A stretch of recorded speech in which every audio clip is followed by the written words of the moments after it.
Salut les amis, c'est Kendar. Et comme vous avez pu le voir dans le titre, je vais enfin m'offrir la voiture dont je rêve depuis longtemps, depuis le temps qu'elle a été présentée. Voilà, quand je suis assez geek, et c'est vrai que la Tesla, c'est vraiment la voiture de geek par excellence, quoi. Elle est vachement futuriste. On a l'impression qu'on a fait un bond de 10 ans dans le futur, quoi. Et donc je pouvais pas m'en offrir une, et là j'ai mis des sous de côté, je travaille pas mal, et du coup j'ai réussi à mettre un peu de sous de côté. Bon, il y a un crédit forcément, et la question qui se posait avec mon budget, donc j'avais un budget de 40 000 €, donc c'est déjà un bon budget pour une voiture, hein. J'ai jamais mis autant pour une voiture, et à ce budget là, bon, on est encore un peu juste pour une Model 3 neuve. Bon, la Model 3 basique, sans autopilote, et avec le bonus écologique, c'est aller à 42 600. Donc bon, il me manquait 2600, il aura fallu que je voie avec ma banque si je pouvais faire un effort. Mais bon, ça dépassait un peu mon budget, quoi. Et j'avais le choix entre soit ça ou soit une Model S d'occasion. Et c'est vrai que déjà de base, le design de la Model S, moi je la trouve magnifique. Je suis moins fan de la Model 3. La Model 3, l'arrière, j'aime bien, j'aime beaucoup, ça ressemble beaucoup à la Model S, mais l'avant, je sais pas, les optiques, j'aime pas, enfin bref. Et l'intérieur, bon, apparemment, on s'y fait assez rapidement avec l'écran central de la Model 3. Mais moi, j'avoue que l'intérieur de la Model S, je le trouve magnifique. Ça ressemble plus à une voiture normale, mais avec ce méga grand écran, quoi. Donc voilà, j'avais le choix entre ces deux voitures là, et il y a quelque chose aussi qui a pesé dans la balance, en fait, c'est que la Model S, on a toujours le superchargeur illimité gratuit à vie. Et ça, c'est vraiment quelque chose qui m'intéressait, parce que moi j'habite à 15 km d'un superchargeur, et quand je vois une recharge de Model 3 sur un superchargeur, c'est 25 € à peu près, quoi. Je me dis, bon, 25 € pour faire, je sais plus, 600 km, bon, c'est moins cher qu'une voiture essence ou diesel, bon, ça, c'est sûr. Mais moi, je vois la Model S comme une voiture qui va me permettre de voyager un peu, quoi, parce que d'habitude, je ne voyage pas trop. Et là, le fait d'avoir les superchargeurs gratuits illimités, ça me permet de voyager, en fait, on va dire gratuitement, quoi. Je peux aller où je veux, juste le temps du trajet à faire, mais si j'ai envie de, je sais pas moi, manger une glace au bord de la mer à, je sais pas, 200 km de chez moi, hop, je prends la voiture, je fais les 200 bornes, je mange ma glace, je la recharge, et puis hop, je repars, quoi. Et avec une thermique, ça ferait cher la glace, quoi. Bon, c'était un exemple, hein, mais c'est vrai que c'est une voiture qui va me permettre de voyager, quoi, chose que je faisais pas avant. Et je pense qu'avec la Model 3, j'aurais été plus limité. Je me suis dit, non, il faut encore recharger, ça va me coûter tant, bon, voilà, quoi. Et c'est vrai que je pense qu'il y aurait eu la supercharge gratuite illimitée de la Model 3, je pense que j'aurais franchi le pas de la Model 3, même si niveau design j'étais moins satisfait, le coffre bon, plus petit, bon, après il est grand quand même, hein. Mais voilà, et j'aurais eu l'avantage, si je prenais une Model 3, d'avoir une voiture plus moderne, quoi.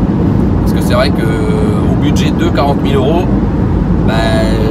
j'ai pas une Model 3, une Model S de 2017, quoi. Donc là, ça va être clair, à 40 000 €, on trouve des Model S, des 60, des 85, des P85 et des 70 de temps en temps. Et elles sont de 2013, 2014, des fois 2015. Et donc voilà, quoi. Et moi, niveau kilométrage, on va dire que je voulais pas plus de 150 000 km. Bon, après, il faut savoir que sur une Tesla, même pas que sur le Model S, quoi, la durée de vie des batteries, je crois que c'est à peu près 800 000 km. Et le moteur, 1 600 000 km. C'est Elon Musk qui a tweeté ça, je crois, qui a fait un article en disant ça. Donc même si la voiture a 150 000 km, bon, elle a fait 10% de sa vie, quoi. Donc bon, moi j'ai encore la marge, et moi je vais pas rouler énormément non plus avec, je vais rouler que le week-end ou que le dimanche, donc pas en faire non plus, je vais pas faire 30 000 km par an, quoi. Donc j'ai cherché et j'ai trouvé une Model S, une P85 de 2014. Donc par contre je n'ai pas l'autopilote, donc c'est vrai que c'est ce qui pesait dans la balance. En fin de compte, soit je prenais une 85 avec autopilote, ou alors je prenais une P85 sans autopilote. Et là du coup l'offre, la voiture que j'ai vue avait ça. Elle est jolie, elle a une couleur pas commune, je trouve. Elle a les grandes jantes en 21 pouces, donc ça c'est vrai que je trouve que ça fait carrément plus joli, même si les pneus ça va être plus cher, quoi. Donc la voici en vidéo. Bon, alors voici la voiture que j'ai vue sur l'annonce sur Le Bon Coin. Donc c'est une Tesla P85. Elle est de couleur verte, donc ça se voit pas trop. C'est une couleur assez rare, hein. Enfin, on va dire que c'est plus rare parce que elle était produite que 2 ans, apparemment pendant 2 ans, quoi. Maintenant elle est plus au catalogue. Donc à la limite, moi j'aime bien. C'est pas courant et c'est pas comme si c'était vert pomme, quoi. Là c'est vert foncé avec les jantes grise foncé, quoi. Donc voilà, là, elle a l'air assez propre. Il y a une autre photo, tac, c'est celle-là. Photo de l'avant. Donc ouais, moi je trouve que ce vert là ça lui va bien. Puis du coup moi c'est vrai que je voulais les grandes jantes là, c'est vrai que ça lui donne un bon style, quoi. Et le descriptif du coup, hop. Donc voilà, donc les 2014, elle a 147 000 km, mais en fait elle a en ce moment elle a 154 000 km parce que c'était je sais pas si c'était marqué, non c'était pas marqué que c'était 147 000 évolutifs, mais du coup le gars il roule toujours avec pour le boulot et il fait pas mal de routes, mais il fait que de l'autoroute, quoi, et donc elle doit avoir 154 000 km. Donc c'est les jantes en 21 pouces d'origine, contrôle technique et tous les documents ok. Donc la garantie jusqu'à 60 000, c'est bientôt terminé du coup vu qu'elle a déjà 154 000, quoi.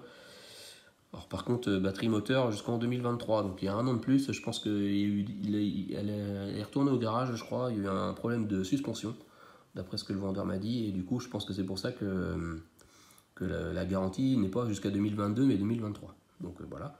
Bon, le superchargeur Tesla gratuit illimité à vie, ça c'est ce que je voulais. Donc 4 pneus neufs.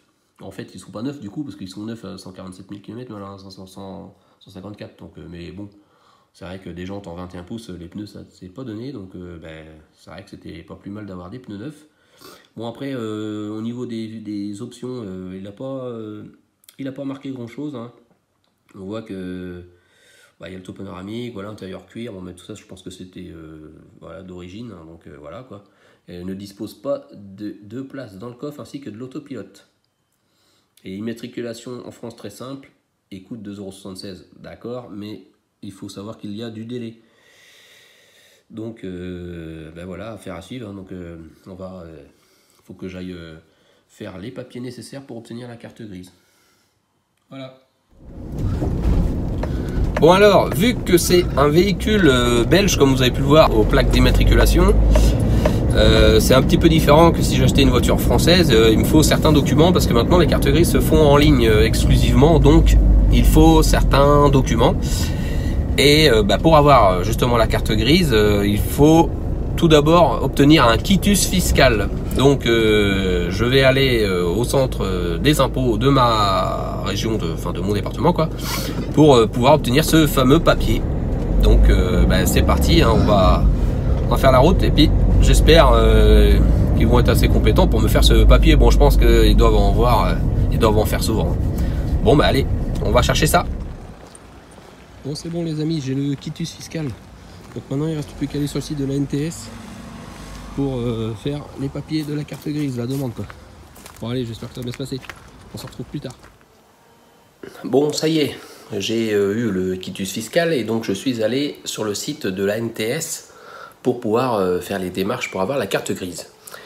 Ça s'est pas trop mal passé. Faut juste tout scanner, tous les documents. Alors le seul problème c'est qu'il faut que ça fasse pas plus de 1 MO par document, sinon c'est pas accepté. Alors il a fallu que je redimensionne les fichiers, bon, ça a pris un petit moment, mais bon, ça a été. Et une fois que c'est fait, ben, après c'est en analyse par un conseiller de la NTS, quoi. Et donc j'ai eu un accusé de réception comme quoi la demande avait bien été effectuée. Et après j'attends en fait. Donc j'ai fait ma demande lundi vers midi.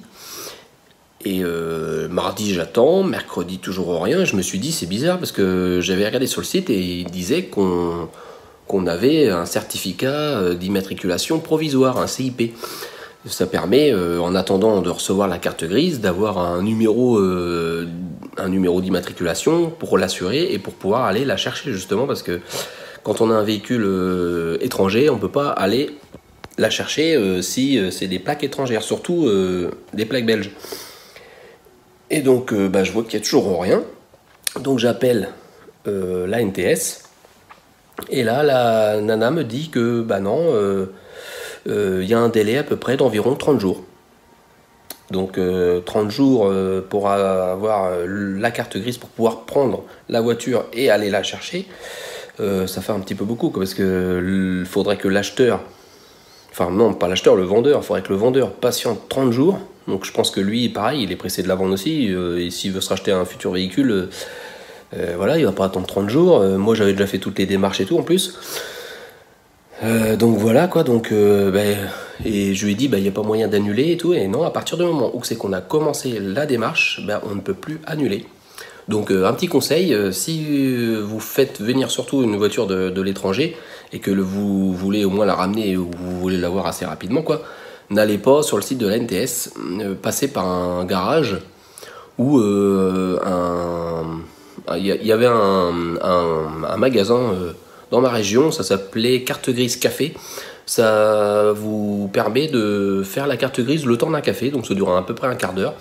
Et j'ai appelé et effectivement, oui, vous pouvez me donner des plaques provisoires en attendant de recevoir la carte grise et tout ça dans le quart d'heure, quoi. Et si j'avais su, je l'aurais fait parce que du coup, vu que j'avais déjà commencé la démarche, c'est pas possible. On peut plus rien faire. En fait, quand ça a été démarré, c'est fini. Donc un peu galère quoi, c'est dommage qu'il n'y a pas un bouton annulation. Donc voilà, donc j'en étais là, je me suis dit super, je risque pas de l'avoir pour les vacances, et puis voilà, puis ça se trouve le vendeur, oui, lui peut-être que ça va pas l'arranger, puis il va préférer le vendre à quelqu'un d'autre, on sait pas. Et donc j'ai trouvé un site internet. Faudra que je vous redonne le nom, c'est mesdemarchescartegrise.com, je sais plus, c'est un truc dans ce genre là. Je vous mettrai le lien en dessous de la vidéo. Et sur ce site, j'ai appelé et en fait, on peut demander des cartes grises WW, des cartes grises provisoires. Et on peut aussi demander des cartes grises définitives, quoi. Même si on a commencé la démarche, il suffit juste de remplir le formulaire quoi, et envoyer aussi par mail, parce que c'est plus rapide, sinon c'est par courrier, par mail tous les documents qu'il faut quoi. Et donc j'ai fait ça vers 13h30 je crois, et à 17h j'avais mon certificat d'immatriculation provisoire dans ma boîte mail. Donc avec ce papier je peux aller dans un garage, un centre auto, n'importe, pour me faire des plaques et appeler aussi l'assurance pour l'assurer et justement aller la chercher, mettre ses plaques provisoires. Les plaques provisoires durent 4 mois, donc ça permet d'attendre la vraie carte grise. Et du coup, ça me permet d'aller chercher la voiture. Donc logiquement, si tout va bien, après-demain, donc on sera vendredi, je vais chercher la voiture. Donc j'ai hâte et j'espère que tout va bien se goupiller. Donc je vais y aller par Blablacar. Il faut aller jusqu'à Valenciennes, donc j'ai à peu près, je sais plus, 400 km, ouais, 400-500 km quoi. Donc j'ai un Blablacar qui part vers midi, on arrive vers 16h, 17h quoi. Donc voilà, c'est assez économique, ça évite de prendre une voiture pour m'emmener là-bas et repartir avec 2 voitures. Et puis l'essence, le péage, tout ça, enfin bref, c'est pas donné en fait. Là ça me coûte 30 € à peu près. Donc voilà quoi. Donc on espère que le voyage va bien se passer. Parce qu'en plus il va peut-être y avoir du monde sur la route parce qu'on sera vendredi. Donc pendant les vacances, il y a un peu de monde. Et voilà. Donc je vous retiens au courant. Et surtout, si vous avez des cartes grises à faire, ne passez pas par le site d'ANTS. Bon, c'est sûr, c'est gratuit. Si vous avez, vous achetez une voiture française et vous changez pas de pays, quoi. C'est juste une modification de propriétaire. Bon, là, oui, la NTS, je l'ai fait pour un autre véhicule. Ça a mis, j'ai fait la demande, je sais plus, je crois 3 jours après, j'avais la carte grise dans ma boîte aux lettres. Donc c'est assez rapide, mais à partir du moment où c'est que c'est un peu spécial, un conseil, si vous êtes pressé, passez par un garage, tant pis, ça coûte un petit peu d'euros. Là, ça m'a coûté 49 € je crois sur le site. Mais au moins, j'ai la voiture pendant mes vacances, donc c'était plutôt intéressant, quoi. Bon, on se retrouve dans la prochaine vidéo, ça sera sans doute avant le départ, je pense, on va voir, hein, ou sinon peut-être au bord de la Tesla, on verra. Bon, allez, on se retrouve plus tard. Bon les amis, le site que je vous ai parlé pour faire les plaques provisoires ou la carte grise provisoire ou la carte grise définitive, c'est autodémarche.fr. Et bon, c'est assez simple, hein, il suffit juste de renseigner, remplir un petit formulaire et envoyer tout ça soit par courrier soit par mail. Bon, par mail c'est plus rapide. Et c'est fait dans les 24 heures. Donc moi là on est mercredi. Hier on était mercredi, donc j'ai effectué les démarches et je me suis dit au pire je vais chercher la voiture vendredi, donc je les aurai pour vendredi parce que jeudi c'est le 15 août, c'est férié. Donc impeccable, je fais ça et à 18 h, enfin ça ferme, le magasin ferme à 18 h, à 18 h 05 je reçois un mail pour me dire information, le magasin sera fermé exceptionnellement jeudi 15 et vendredi 16.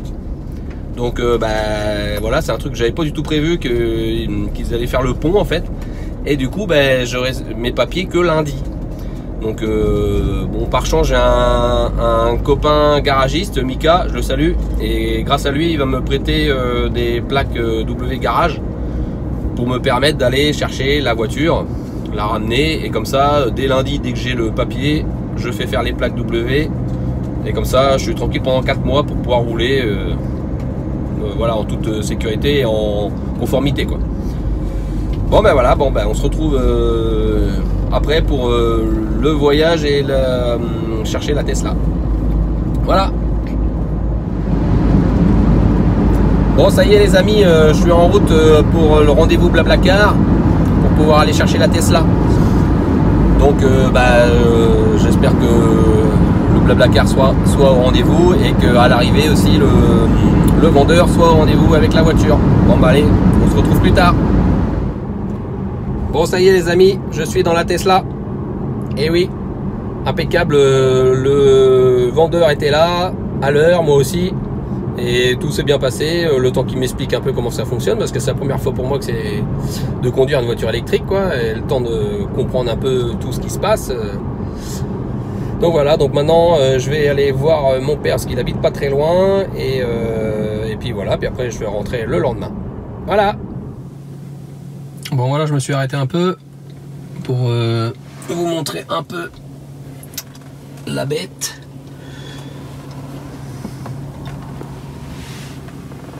Donc voilà, avec les sièges en cuir et Alcantara avec le petit liseré rouge.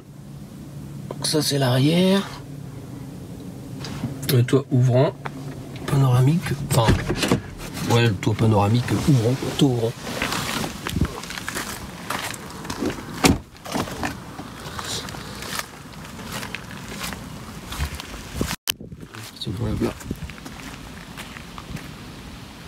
Voilà. Il y a juste un défaut, c'est une petite bosse ici que l'on voit.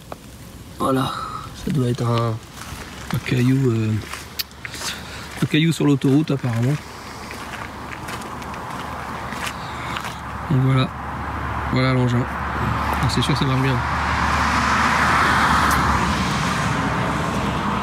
J'ai un petit berlingot en ce moment pour aller au boulot, 75 chevaux diesel. C'est sûr que c'est pas pareil. Bon ben voilà, c'était une petite vidéo rapide. On se retrouve plus tard. Allez, une petite recharge au superchargeur. Je viens tout juste de me brancher, donc on voit j'ai gagné 2 km. Et là, ça charge à voilà, 90 kWh quoi. Voilà, je recharge un petit peu pour arriver chez moi avec l'énergie suffisante quoi. Ben voilà. Il y a des petites Tesla aussi qui se rechargent. J'ai pas vu de modèle 3 pour l'instant, pas beaucoup, hein. J'ai vu des modèles X aussi se brancher en superchargeur, mais par contre aucune modèle 3 pour l'instant. Je pense qu'il se recharge plus à la maison du coup. Bon ben voilà, on va charger un petit peu hein.